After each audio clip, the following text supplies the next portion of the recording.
আসসালামু আলাইকুম। একবার কল্পনা করুন, রাতের আকাশে চাঁদ হঠাৎ দুই টুকরো হয়ে গেল এবং সেই দুই অংশ এমন ভাবে দূরে চলে গেল যে পাহাড়ের দুই পাশে একদিকে এক অংশ আর একদিকে আরেক অংশ দেখা যাচ্ছিল। মানুষ বিস্মিত, কাফেররা হতবাক যে এটা কি হলো। আর হ্যাঁ, এটা কিন্তু কোনো কল্পনা না, এটা হলো ইসলামের এক প্রমাণিত মুজিজা। যখন রাসূলুল্লাহ সাল্লাল্লাহু আলাইহি সাল্লামের ইশারায় চাঁদ দ্বিখণ্ডিত হয়ে গিয়েছিল, একবার মক্কার কাফেররা হযরত মুহাম্মদ সাল্লাল্লাহু আলাইহি সাল্লামকে বলল, হে মুহাম্মদ, তুমি যদি সত্য নবী হও তাহলে আকাশের চাঁদ দ্বিখণ্ডিত করে দেখাও, তাইলে আমরা বিশ্বাস করব যে তুমি সত্যি সত্যি নবী। তখন রাসূলুল্লাহ সাল্লাল্লাহু আলাইহি সাল্লাম আকাশের দিকে তাকালেন আর তার আঙ্গুল দিয়ে ইশারা করলেন। মুহূর্তের মধ্যে আল্লাহর হুকুমে চাঁদ দ্বিখণ্ডিত হয়ে গেল।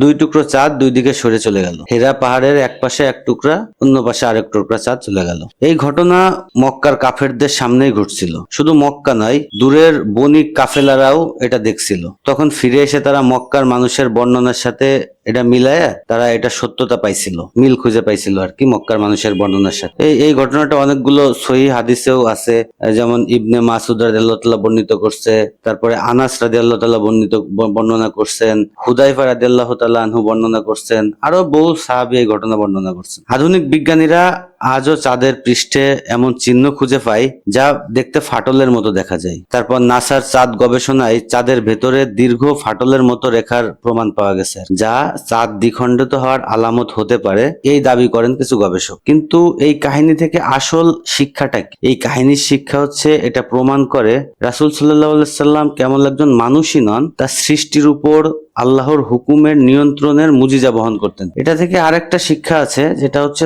তখনই আপনার কিয়ামতের নিদর্শন শুরু হয়ে গিয়েছিল। কারণ ওই সময় কোরআনে ঘোষণা এসেছিল সূরা কামার 1 নম্বর আয়াতে, যে ঘনিষ্ঠ হয়ে এসেছে কিয়ামত, এ কারণে চাঁদ দ্বিখণ্ডিত হয়েছে। পৃথিবীর মানুষ আজও মহাকাশে চাঁদ নিয়ে গবেষণা করতেছে, কিন্তু 1400 বছর আগে চাঁদ নিজেই রাসূল সাল্লাল্লাহু আলাইহি সাল্লামের সত্যতার স্বাক্ষর দিয়েছিল।